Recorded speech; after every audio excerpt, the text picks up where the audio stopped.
Good afternoon, everyone. All right. Happy Tuesday. A couple things at the top before we go to our guest. So I wanted to recognize tomorrow is Olivia Dalton's last day at the White House. No. Olivia started working for President Biden nearly 20 years ago and has served as a trusted advisor, working in his Senate office in the Obama-Biden administration, on the president's transition team, and at the US-UN before joining us at the White House. Olivia's smart, she's strategic, and a natural leader. She's someone you can rely on to get things done. She's also a great colleague and a friend. Olivia, we are so proud of you. Everyone in this building is going to miss you, especially the press team. We're so excited for your next journey, and we can't wait to see all the amazing things you'll get to do in your next chapter. So thank you for your service. I know, again, we're all going to miss you.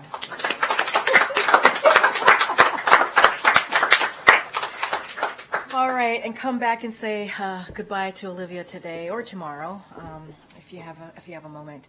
As you know, the president will travel to Milwaukee, Wisconsin tomorrow. This is part of a busy travel schedule where the president is hitting the road, talking to Americans and presenting his vision for the future, which he laid out in the State of the Union address just last week.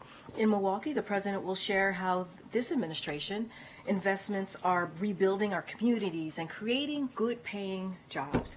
As the president said in his State of the Union, his policies have attracted $650 billion in private sector investments in clean energy, advanced manufacturing, which creates tens of thousands of jobs here in America.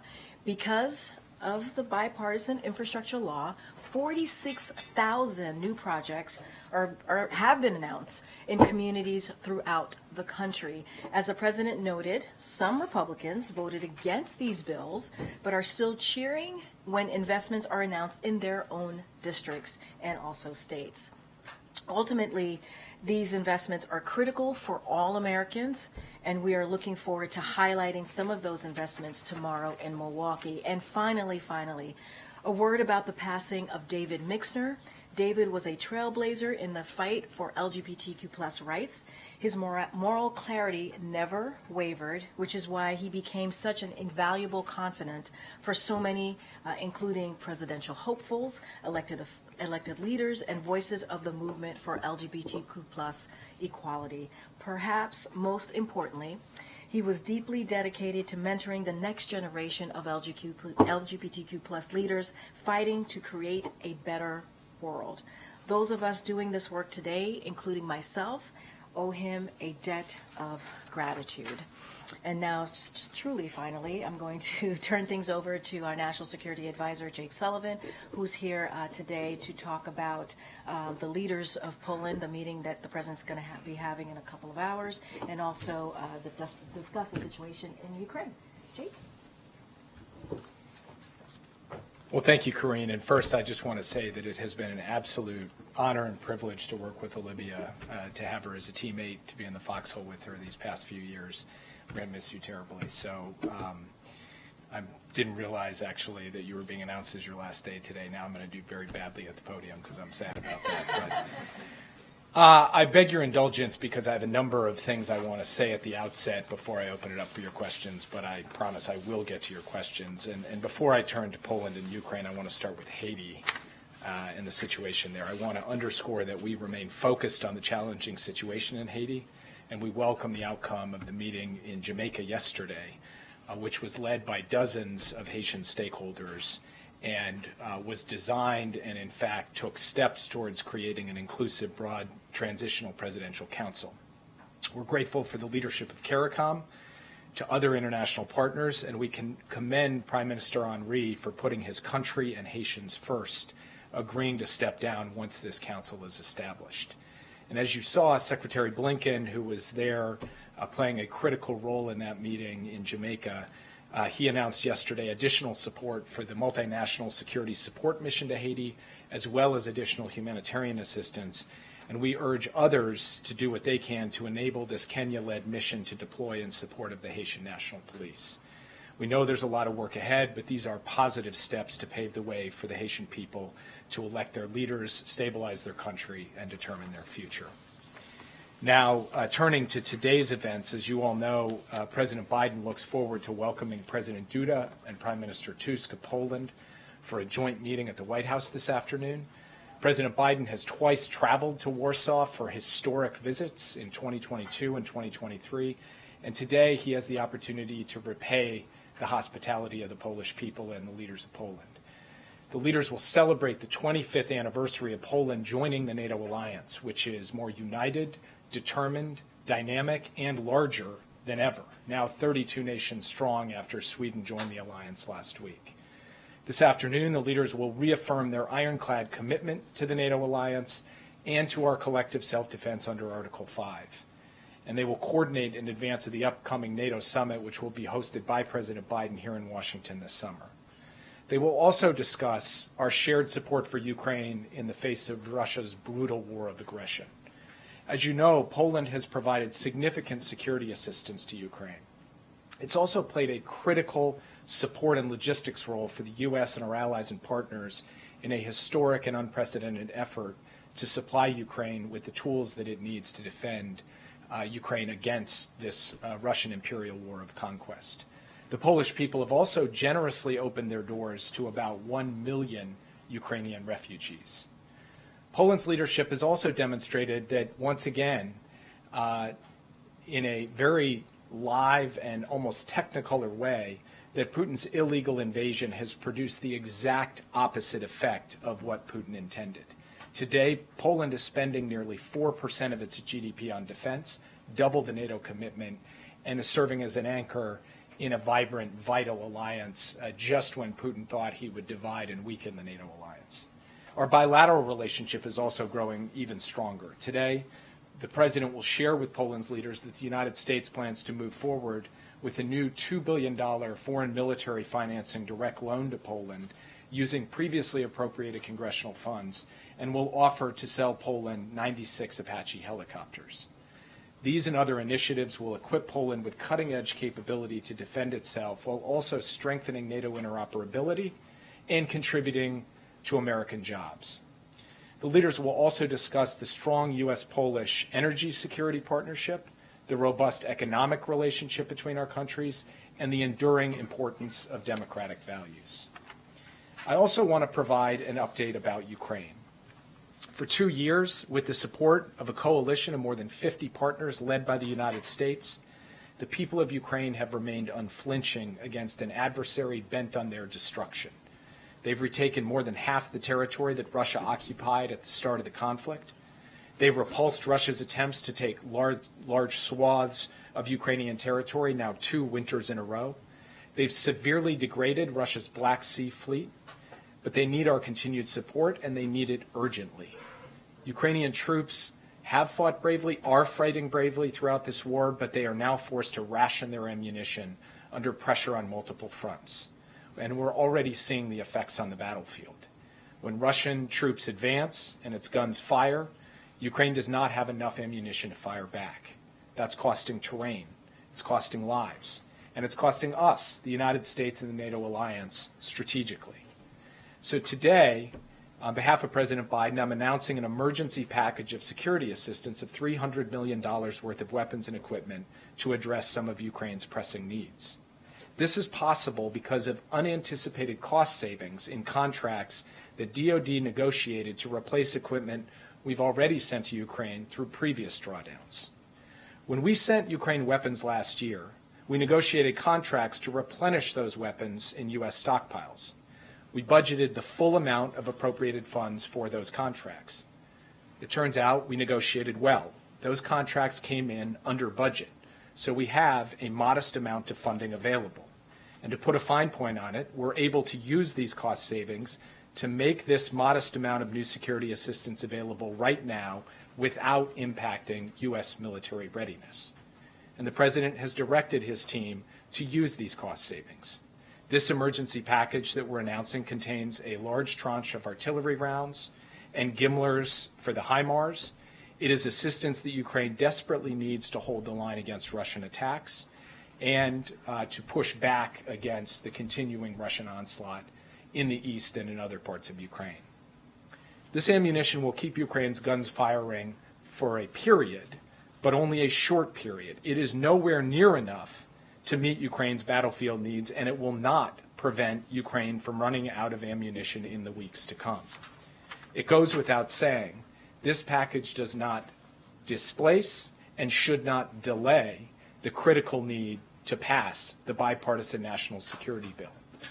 As you all know, we've said repeatedly here in the briefing room, and President Biden said it to the entire nation in the State of the Union last week, that we cannot provide ongoing assistance to Ukraine without significantly impacting our military readiness, absent congressional action. That remains the case despite this modest amount of cost savings that we are putting to use on an urgent basis. Congress must act. The House of Representatives must pass the bipartisan national security supplemental as soon as possible. We all know that if it came up for a vote, it would pass on an overwhelmingly bipartisan basis, just as it did in the Senate. And there is no other way around this. The House has got to pass the supplemental as soon as possible to allow us to continue the flow of vital security assistance to Ukraine, to replenish the U.S. military's munition stocks, to invest in our industrial base, and to support jobs in 40 states across the United States. The world is watching, the clock is ticking, and we need to see action as rapidly as possible, even as we do everything in our power to get Ukraine what it needs in its hour of need. And that is another step that we took at the President's direction today. With that, I'd be happy to take your questions. Yeah. First, on Israel, if Israel moves forward with the Rafah operation without having contingencies in place to ensure what you guys believe is adequate safety for civilians, would the White House send any sort of conditionality on further aid? So I've read these reports. They're based on uninformed speculation by anonymous officials. I'm not going to comment on hypotheticals. The President has been very clear about our position on Rafah, and our position is that a military operation in Rafah that does not protect civilians, that cuts off the main arteries of humanitarian assistance, and that places enormous pressure on the Israel-Egypt border is not something that he can support. We are talking to the Israelis about that. We are working through it, and I'm not going to stand at this podium and entertain hypotheticals on it. Yeah. Just on that question, on that issue, the President did say over the weekend that if Israel forces were to go into Rafah, that would be a crossing of a red line. I'm just wondering, what would the Biden administration do if that did come to fruition and Israeli forces did go into Rafah? I would just note, having been around a little while, that I know all of you are obsessed with this concept of the red line. The President didn't make any declarations or pronouncements or announcements. The red line came up in a question. He was responding to that question. I think he gave a full answer to it. I think it's worth going back and reading his full answer to that question. And he answered it completely, so I've got nothing to add to what he said. And again, as I said to the earlier question, I'm not going to get into hypotheticals. We've made clear our concerns about an operation in Rafah. We've made clear our concerns about the fact that an operation would put an enormous number of civilians at risk, and we have not seen a credible plan to protect those civilians. That is the position the United States has set forward. We've been clear about it. We've been principled about it. We're engaged with the Israeli government about our concerns, and again, I'm not going to entertain hypotheticals. The question you asked Jake, though, was, do you have a red line? For instance, would invasion of Rafah, which you have urged him not to do, would that be a red line? And he answered definitively, it's a red line. Well, I think you stopped conveniently after a single sentence, and it may not have exactly been that sentence. Israel, the defense of Israel. And keep going, and if you read the full answer, and I'm just going to leave it at his answer because I think he put it in his words, the way he wants to communicate this issue, and the way that he's talking to the Israelis as well. And again, I just want to point out that the whole issue of the red line, as you all define it, is something that you guys like. It's almost become a bit of a national security parlor game.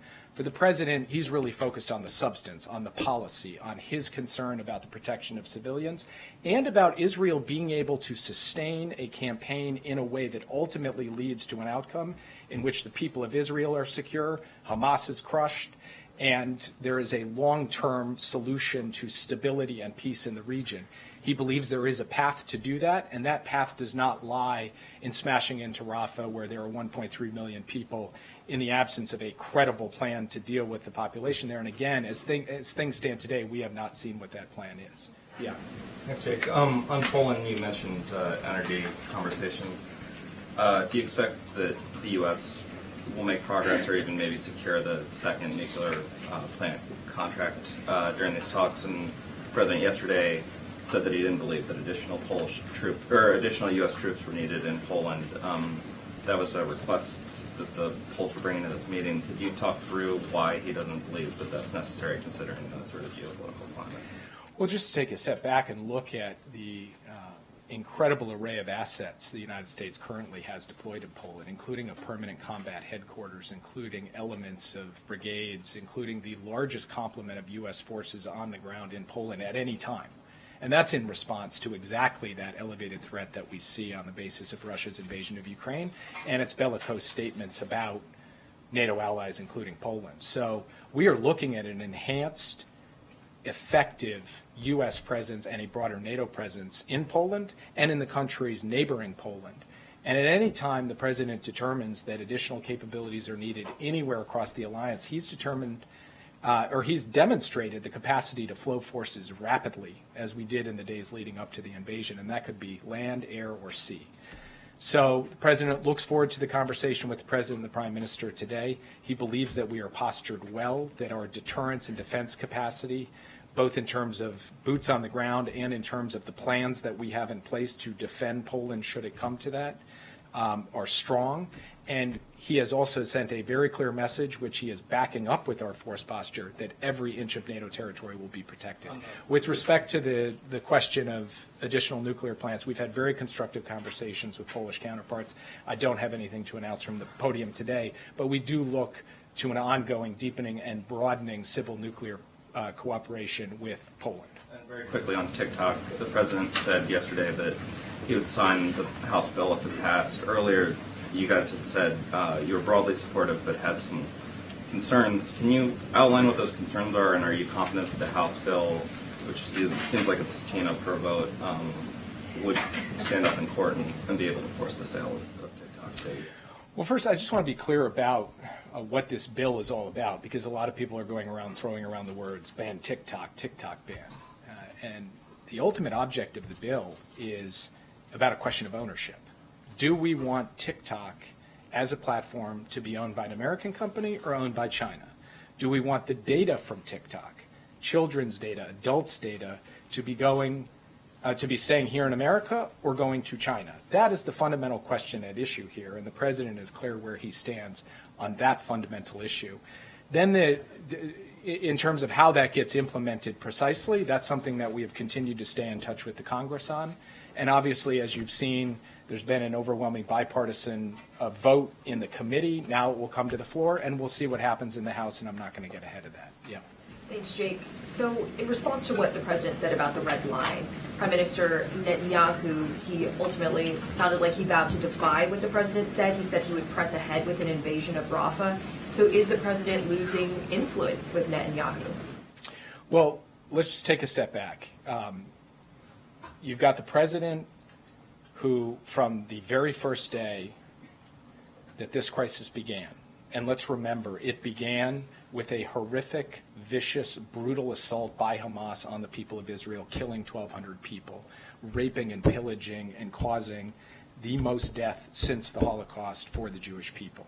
And the president stood up and said Israel would never be alone. He went as the first ever American president in wartime to Israel to say, I have Israel's back, and he has had Israel's back. He has backed up those words with deeds all the way through, and not just in terms of providing for Israel's security against Hamas and Hezbollah, but a broader constellation of steps in terms of military deterrence to keep this war from spinning out in ways that Israel could not handle. So that's where the president comes into this. He also is going to speak out when he has concerns about the level of protection for innocent civilians in Gaza, the level and access to humanitarian assistance for innocent civilians in Gaza, and he's going to make his views known. Now, Prime Minister Netanyahu is the leader of a sovereign country. He can make determinations about what he's going to do, and let's actually see what happens. At the end of the day, the president has laid out his views about Rafah. He's been clear about them.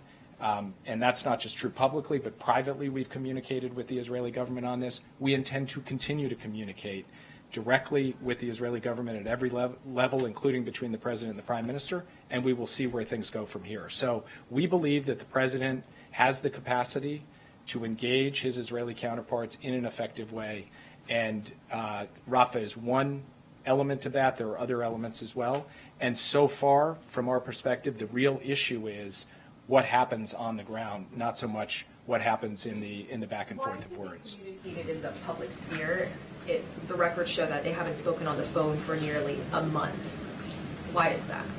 Well, first of all, we talk to the Israeli government nearly every day. I had the Israeli ambassador in my office less than 2 hours ago. So there are plenty of channels of communication where we take direction from the president, they take direction from the prime minister, and we're able to communicate. Second, whenever the president feels he needs to directly speak to the prime minister, he speaks with him.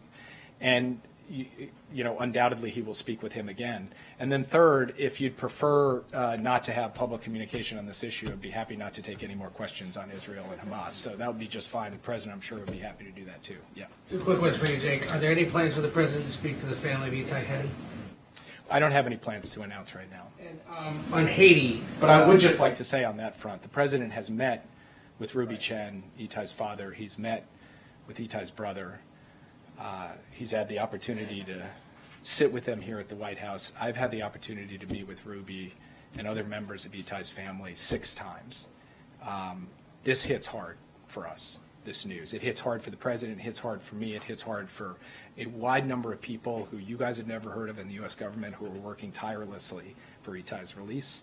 And I can't imagine what the family is going through, and I know that the president, who he and the First Lady put out a statement on it today, that won't be the end of it for him, because this is something that he has invested personally in, trying to bring all of those who are held hostage in Gaza home and elsewhere around the world. And the fact that we now have news that Itai was killed on October 7th is just it hits hard.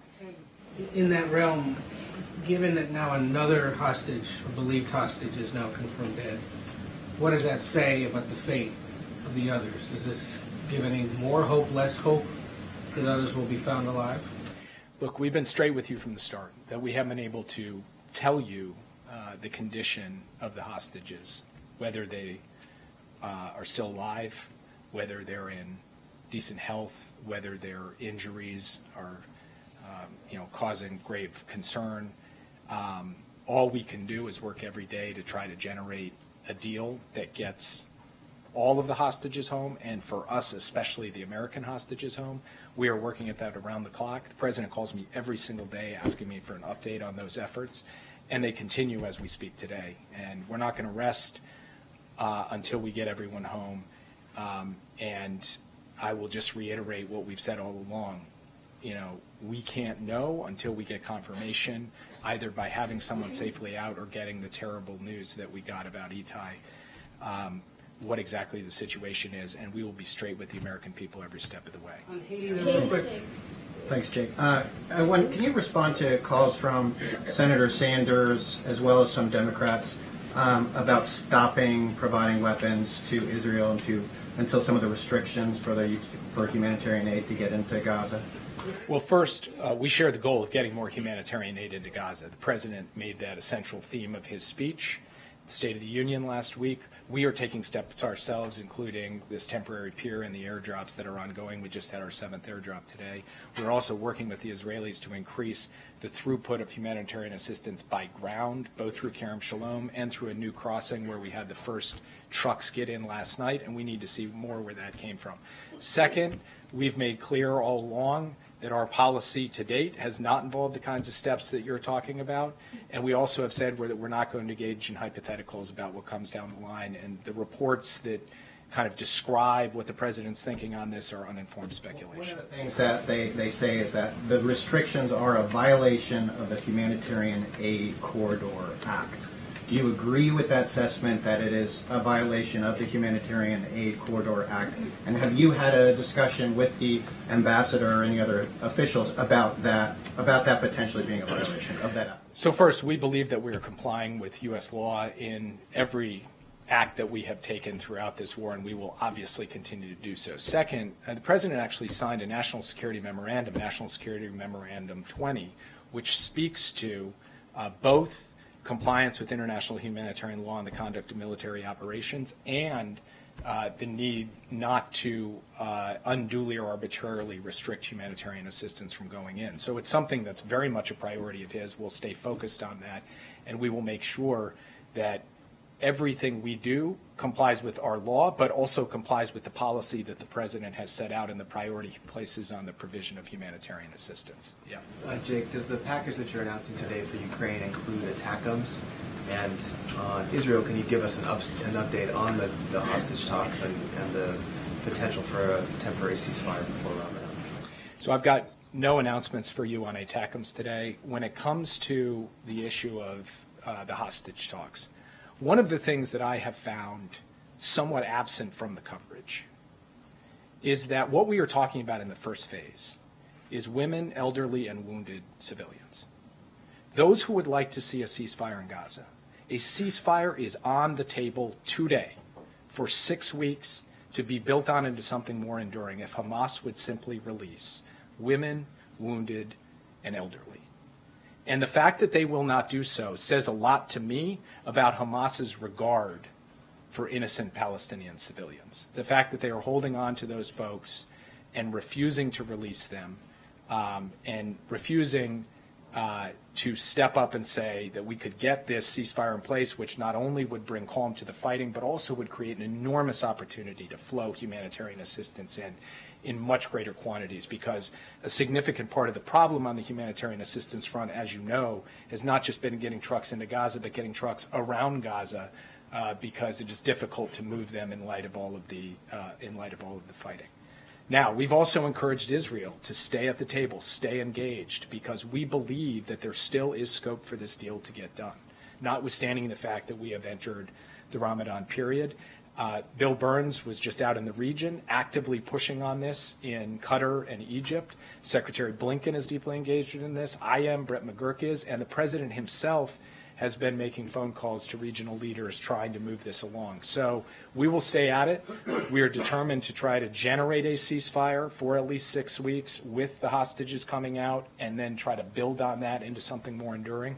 But I can't make any predictions about where this will lie. I will just say that as we press, particularly on our friends in Israel, to do their part to help deliver this ceasefire, it is incumbent on voices around the world to press Hamas to step up, to do their part to release innocent women, wounded, and elderly hostages as a first step, and then we can move from there. Yeah. Thank you, Jake.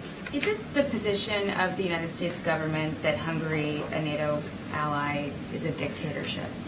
I know why you're asking the question. I'm not going to speak on behalf of the Biden campaign. You should direct those questions to the campaign. What I will say as the Biden administration is that we have made no bones about our deep concerns about Hungary's assault on democratic institutions, including the judiciary, Hungary's corruption, and other erosion of democracy in Hungary from the leadership there. That is something we have been deeply concerned about, that we have directly engaged them on, and that people at this podium have stood and spoken about and will continue to do so. It's not a position officially that Hungary is a dictatorship. I've heard your concerns voiced before, and I know you don't want to comment on the campaign, but typically a foreign policy statement of that magnitude would be made with, some coordination. It wouldn't happen at the footnote of a campaign email. So without talking about this campaign specifically, is it the position of the U.S. officially that Hungary under Orban is a dictatorship? Again, it seems like the question you're asking is really about the campaign, so I think you should direct it to the campaign. I literally just stated what our position is. Thanks. I don't think you did. As I said before, our position is that Hungary has engaged in an assault on democratic institutions, and that remains a source of grave concern to us, and I take it from your question it may be of grave concern to you as well. Yeah.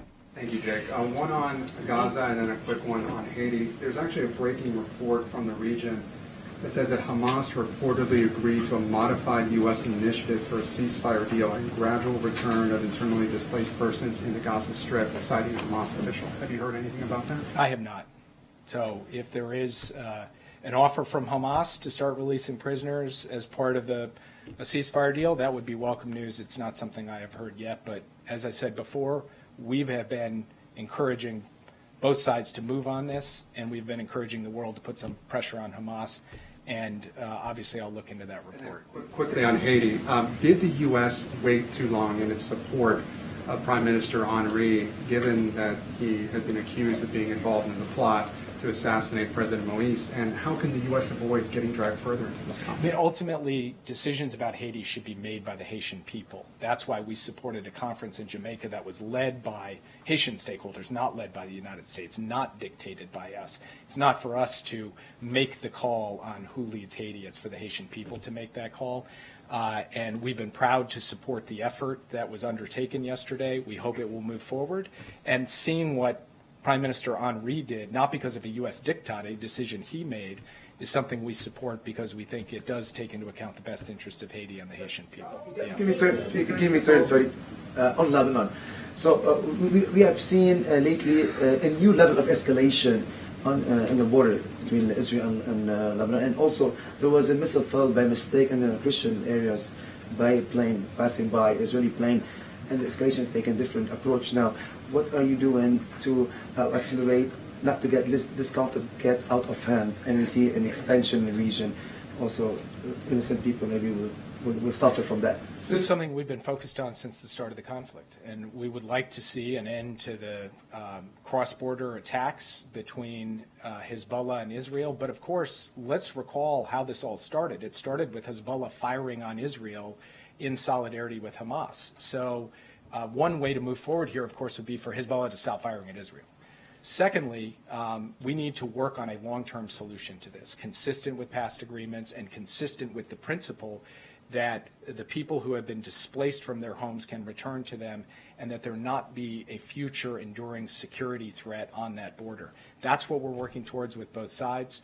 We're trying to do that as effectively as we can, as quietly as we can, because we believe that this requires delicate diplomacy in both Jerusalem, Tel Aviv, and Beirut. That is the work that is ongoing as we speak. Thank you. Sorry, just a follow-up question. Follow up on the Hungary thing. I know you want to talk about dismissal of the campaign, but the President of the United States said that Orban, a NATO ally, is, quote, looking for dictatorship.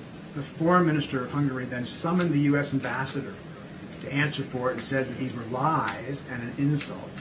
Are you walking back the President's statement? Does the President regret that statement? Or does he stand by that statement? And what do you say to the Hungarian foreign minister who says that the President is lying? Of course the President stands by his statement, and I'm not walking back his statement. And all I'm saying is that our position is totally consistent with everything you just said and is documented and is the exact opposite of a lie. Yeah. Yeah, I wanted to pivot back to Haiti. There are reports that Kenya is, thinking about taking back its stabilizing force or not sending 1,000 police officers.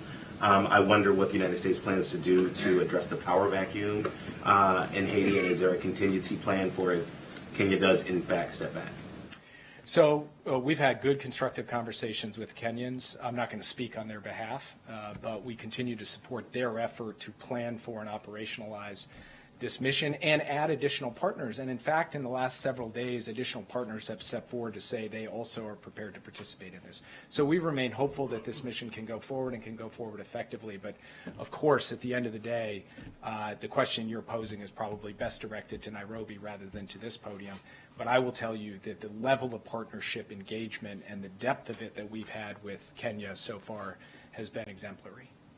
Yeah, thanks, Jay. On Ukraine, how long do you think this latest aid shipment is going to last? Are we talking weeks, months? Do you have any idea how long it can Absolutely not months, weeks, maybe even just a couple of weeks. It's not going to be for a long time, and that's why we so urgently need them to act on the supplemental. Yeah.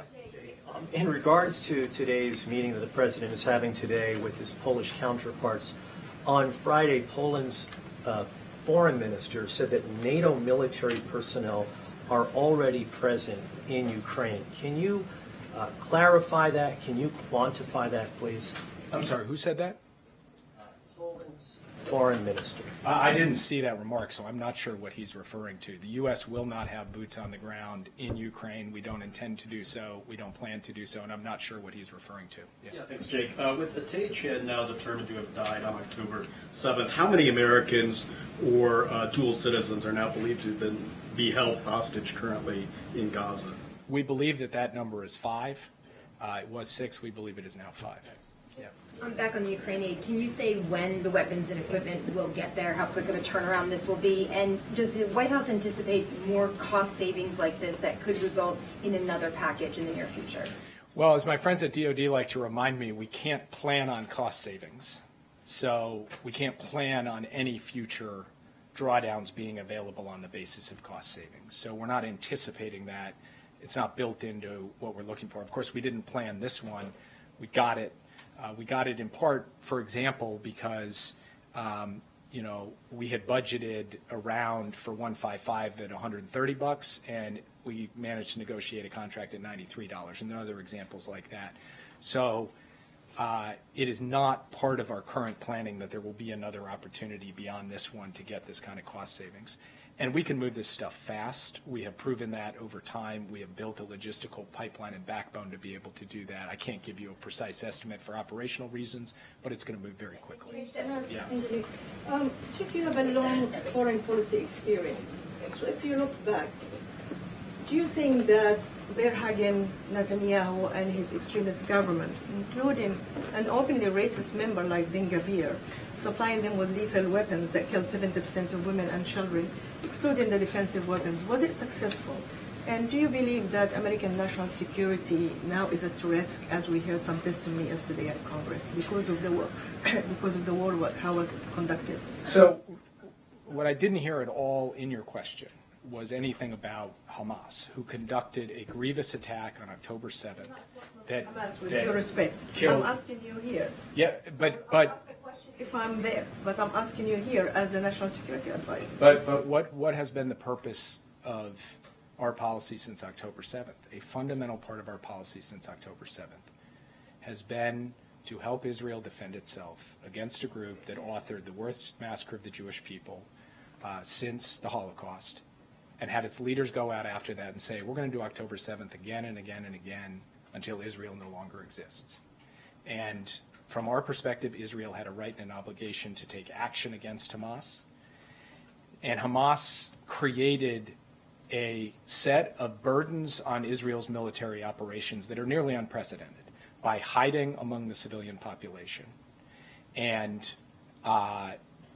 that made it more difficult for Israel to conduct its military operations. It did not take away Israel's responsibility to take every possible step to protect innocent people, and far too many innocent people, including women and children, died. And the President spoke to this, I thought, quite powerfully on Thursday night.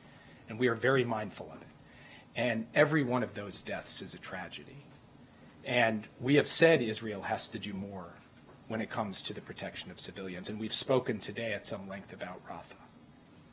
But I do feel it is important to continue to ensure that this conversation, this story, is complete, that all elements of it are brought into the picture and not just some. And that does mean paying attention to the suffering of innocent people, not just their vulnerability to the military actions of Israel, but also their vulnerability to a lack of food, water, medicine, shelter. And these are things that we work on around the clock. These are things I personally stay awake at night about. So I care about this very much. But I also care about making sure that our partner and ally Israel is not facing in the future the kind of threat that it faced on October 7th. And our country and any country in this circumstance would take action against terrorists doing this kind of thing. And the President has said from the beginning of this conflict, both that we need to support Israel in its efforts to go after Hamas, and that Israel needs to do so in a way that protects innocent civilians. And he has spoken out about his concerns about the protection of innocent civilians with sincerity and authority, and I think you saw that on full display in the State of the Union. Yeah, April. Back on Haiti real quick. Can you quantify and qualify the support and humanitarian aid you were just talking about at the top? And also realistically, with all of the movement that's going on, the Blinken involvement with the Caribbean leaders, et cetera, the African leaders, what realistically do you expect for Haiti by the end of the year? I hate to make predictions about what's going to happen in the United States by the end of the year, so it's very difficult for me to make predictions about what's going to happen in Haiti. Well, hoping for with Haiti by the end of the let me year? start with the easier question, which is the quantifying of assistance. It's $300 million now, sum total, for the multinational security support mission. $33 million in a new additional announcement on humanitarian assistance. And then what we are driving toward is a transitional council that can pave the way to elections and the restoration of calm on the streets of Haiti, and then a new government that can come in alongside this multinational security support mission, enable security, and then build from there. That is what we are driving towards. Can I confidently predict that will happen? I cannot. Do we have to contingency plan against other scenarios? We do, and we are. But that is what we are working towards. I think what happened in Jamaica yesterday is a good step towards that, and we just have to keep working on it. And I'll let you guys go.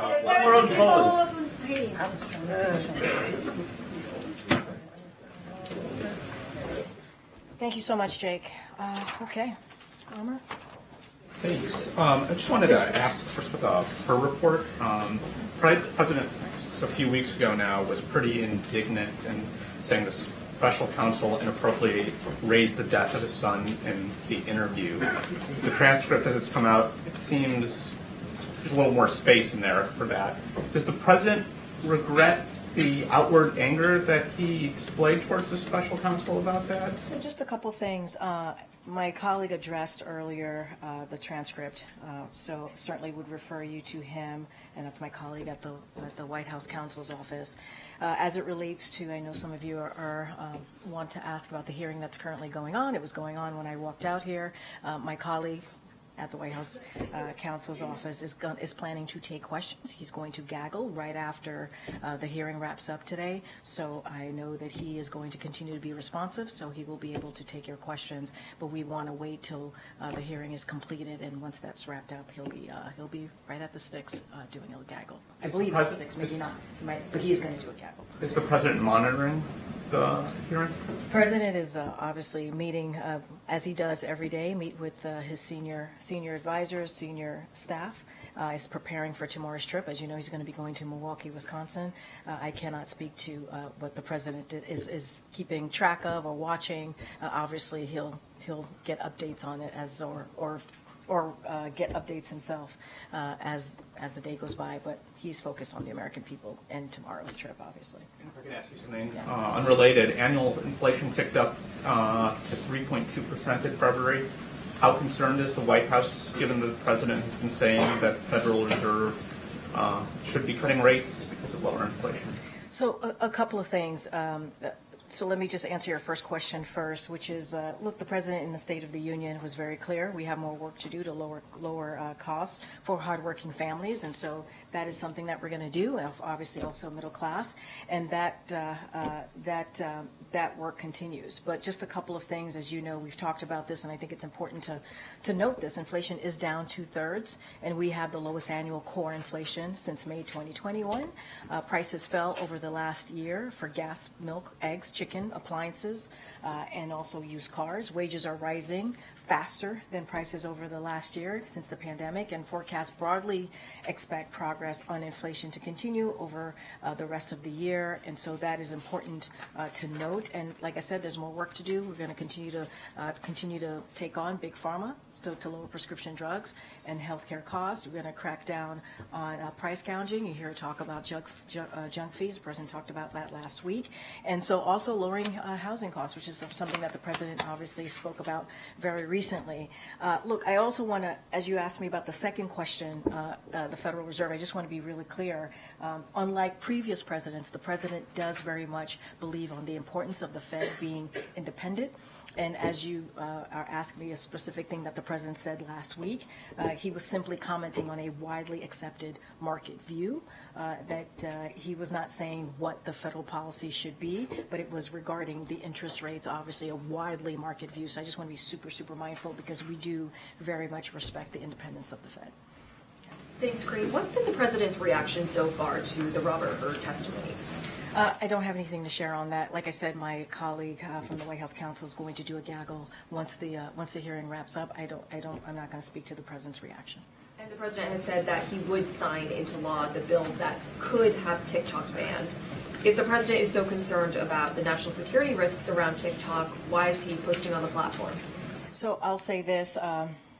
Jake Sullivan, our national security advisor, just spoke to the more broadly why this bill is important, why we welcome this bill. Obviously, it's going to the process, and we're offering technical support. So I'll just leave that piece there. As it relates to the campaign, I would have to, and their strategy as it relates to TikTok, I'm just going to leave it to them. So there are a lot of people and businesses that rely on TikTok for their financial livelihood. What is the White House's message to those folks if TikTok were to be banned, which is a possibility? Our national security advisor laid out in a very, very clear terms why this bill is important about ownership, if it's about ownership here in this country or elsewhere, in particular China, right? He spoke about that. Where do we want that ownership? Where do we want that data of Americans to be? Here or in China? Like, that is basically what the national security advisor laid out. And so that is the underlying, the importance of that bill. It's a bipartisan bill. It is something that we welcome. We're obviously, again, going to offer technical support. I'm just not going to add anything more to that, but it is an important bill that we welcome here at the White House. Okay. Thanks, Karine. The president said yesterday that he had no plans to address the Israeli parliament at this moment. Does that indicate that it's something that he or the White House is planning for in the future? He also said that he wasn't going to speak to conversations about that particular question that he was getting about a meeting. I don't have anything else to share, obviously, and Jake Sullivan said this himself. He is in constant communication with his Israeli counterparts, NSC, the State Department. They are in constant communication, so I just don't have anything else to share beyond that, beyond what Jake shared. Okay. Does the White House ever digitally alter photos of the president, vice president, first lady, secretary before they're released? Digitally altered? Not that I know of. I would say no. Why would we digitally alter photos? Are you talking about? Are you comparing us to what's going on in the UK? I'm doing due diligence to ensure that the leader of another country wouldn't alter photos. Why does the monarch have to do anything with us? No, that is not something that we do here. Okay. That's why I asked. Why isn't he taking questions today alongside the two Polish leaders? You know what? And I've said this before. If you're asking about a 2+2, or in this case, I don't know what we call it, a 3+, 1+2. I don't know. But I think it is. I think. See, you're.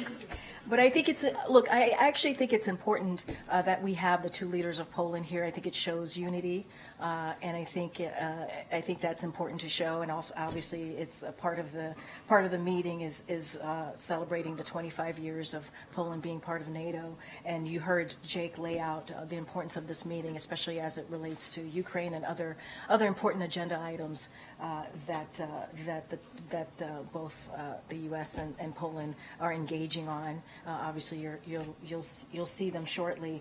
But look, every meeting is different. Every engagement that we have with foreign leaders are different. This one does not have a, let's just call it a 2+2. I'm not sure what else to call it right at this time off the top of my head. But you'll hear from all the leaders today when we have the bilateral. So no desire to perhaps celebrate their unity and raise solidarity or concerns about press freedoms in Poland and having them take questions today. As you know, as you just stated in your last part of your question to me, press freedom is something that's important. That's why we exercise in this back and forth that we do almost every day. It is important to have that. The press is going to have a moment to see the leaders, and I'll just leave it there. Thank you, Karine. The president said yesterday that he was hoping executive action on the border would happen by itself, that Congress would legislate it. Can you just confirm for us that this indicates that he's no longer considering executive action on the border? Well, the president has been very clear, and I've been very clear. Anytime I've asked about executive actions here, the bottom line is, in order to actually have change, extensive change, real change, comprehensive change, that Senate bill that was negotiated between Republicans and obviously Democrats in the Senate would have been the best way to go. It would have been the toughest, fairest piece of legislation, law, if you will, if it had been moved and the president was able to sign it into law. And that's what's important. The president is trying to make it very clear: no executive action would have that effect. The effect that this bipartisan negotiation would have had. And he's going to be optimistic. He wants to see it moved. And let's not forget the reason why it was stopped, the reason that it didn't go forward, is because Republicans were told in Congress to reject it by the former president. That's what happened. They chose politics instead of a majority of the American people. I do want to lay out here a couple of things. It would have meant more resources to secure the border, Border Patrol agents, immigration judges, asylum officers, and law enforcement personnel to combat fentanyl. That's what would have been. That is what's in that bipartisan negotiation, and so much more. And they rejected it. Republicans rejected it because of politics. But the president stands behind the majority of Americans who want to see change happen at the border, who wants to see our immigration system that's been broken for decades fixed. I understand his preference to legislate, but the reason I'm asking is we've had conflicting answers over the span of a few weeks on whether, from the president, on whether executive action was something he could do. He first said that he had done everything he could with the stroke of a pen. Then he said that there was more he could do, but that you would prefer that Congress legislate this, and things were under consideration potentially for executive orders that would make changes to the border who could come across. And then yesterday, it seemed like he said no, nothing's so happening. I disagree. I think there are a couple of parts here.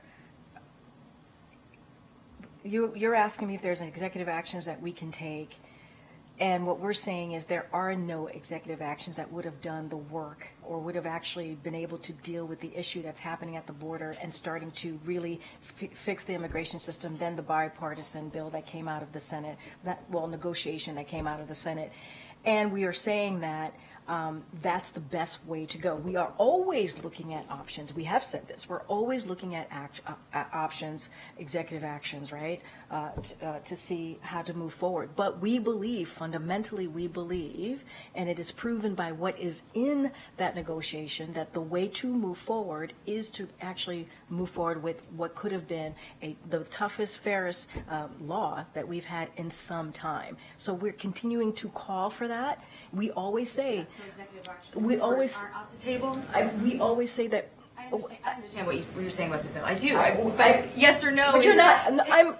What I'm saying to you is that we always look at all our options. That's what I'm saying to you. But we are saying also is the only way to move forward to actually deal with this issue, the challenges that we're seeing that Republicans rejected because of the last president, because of Donald Trump, is that negotiation bill, that bipartisan negotiation bill. That is the way to move forward here. Are we always looking at options? Yes, but we haven't made a decision on that. That's the bottom line.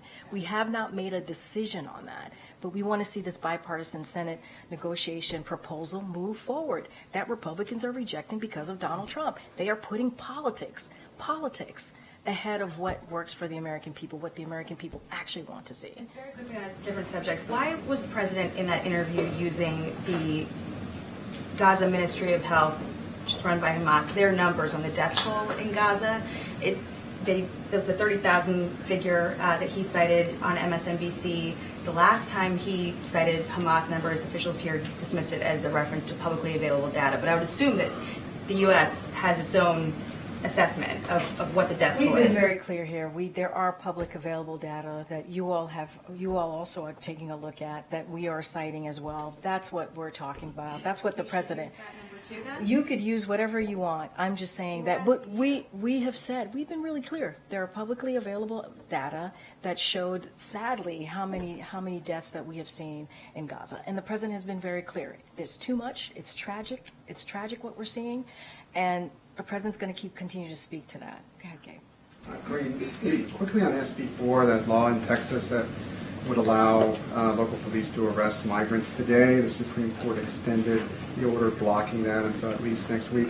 Is the administration coming up with any contingency plans if that were to be able to go into effect, or what's the latest on that from the White House's perspective? So going to be super careful here and don't want to go beyond the Department of Justice. And so I'm just going to be super, super mindful. I don't have anything else beyond that. I don't have a contingency plan to announce at this time. So just want to be super mindful there. Karine, I wanted to first ask you about a political report that described a toxic culture, including verbal harassment by a former aide at the White House advance team. The story said that things have gotten so bad that the White House counsel's office had opened an investigation. Just wondering what you can tell us about that, and also whether the president was aware of any of these issues. So a couple of things as to your question about investigations. Going to be really careful here. I'm not going to comment on a personnel matters one way or the other on the investigation part. On the top of your question, I'll say this. So the president is deeply proud of his advance team, its leadership, and Ryan Montoya, who is a stand-up dedicated group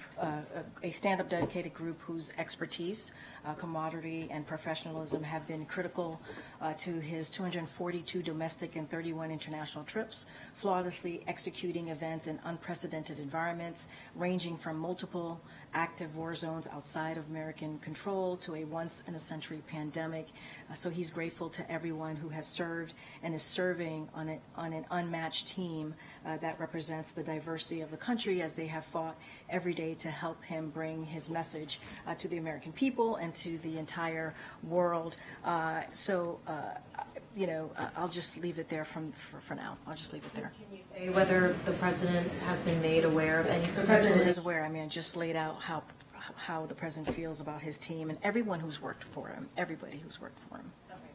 And I guess a follow-up to Ed's question, on a serious note, I mean, I'm just asking this seriously, I'm curious, does the president have any thoughts on the controversy surrounding Kate Middleton? Is it something that he's been following? Do you know if he is worried about her? I think when we originally heard about her health situation, obviously we offer her a speedy recovery. I don't have anything else to add beyond that. We offer her a speedy recovery, and I'm just going to leave it there. I don't have anything else to share. I have not spoken to the president about this, but that's something that I can for surely say. Okay. Thanks, Karine. Can you give a preview of the president's trip that he's taking this week to the Midwest, to Michigan and Wisconsin? So I shared a preview at the top. This is part of the president's busy travel that he is obviously is undertaking, as we just laid out his State of the Union. So it's not unusual. Presidents go out there after giving a successful speech, and he's going to talk directly to the American people. He's going to share how his administration investments are rebuilding our communities and creating good-paying jobs. And as you know, in the State of the Union, his policies have attracted $650 billion in private sector investment in clean energy, advanced manufacturing, which creates tens of thousands of jobs here in America. Let's not forget the 46,000 projects that are ongoing that's coming out of the bipartisan infrastructure legislation. So he's very, very much looking forward to being out in Milwaukee, speaking directly to the American people, talking about his investment in America, how he's delivering on the needs that the Americans have, especially as we talk about an economy, building economy from the bottom up, middle out. I'll take one more. Go ahead, April. It's related to I just got pulled, so go ahead. I'm being pulled. Marcia Fudge is leaving as HUD secretary. The president really was excited and exuberant that she accepted his nomination to be HUD secretary. What does he feel about her leaving in this moment? So, as you know, we announced that the secretary is going to be leaving at the end of the month, and it is going to spend some more time with her family. Obviously, the department could speak more to that. She has been tremendously important. Her work at HUD has been important as we talk about the president's economy, the president's housing policy. He just announced a couple of days ago on how he's going to move forward to make sure that we deal with one of the issues that matter to the American people, right? Housing, lowering costs. What else can the federal government do to make that happen? And so, look, her role has been instrumental. The president could not have been able to deliver in a way that he has on the economy without her. And the last 3 years, the ambitious housing agenda that we've been able to deliver, including that you've heard him talk about in the State of the Union, would not have been able to happen without her leadership. So we are sad to see her go, and we are very much appreciative of the work that she's done as secretary over the last 3 years. Are you anticipating them to still continue to talk about issues of housing, economy? I mean, she goes beyond that because she was a former congressperson. Now that she's at the end of the month, she will no longer be HUD secretary. Do you believe that she will be a consultant, I guess, as the White House says, for those who are not cabinet members, a kitchen cabinet member now? Is she now falling into that? So look, I can't speak to what she's going to be doing next. I can't speak to that. She would have to speak to herself, obviously, for herself. Obviously, her advice, her leadership has been incredibly important to the president. Will that continue? Potentially, possibly. They have a relationship, obviously, and so I just don't have anything to share about what it's going to look like next for her, but she is leaving to spend more time with her family. As you know, those types of decisions are incredibly personal and difficult to make. I'm sure that was not easy for her to make that decision, but we have been truly honored to have her part of this team for the last 3 years. We've had a ambitious housing agenda that she has led and has made Americans' lives just a little bit better. And so obviously there's more work to be done, as the president stated in the State of the Union just last week. And so we are very much have complete confidence in the leadership at HUD to continue those efforts. Thanks, everybody. Bye, everybody.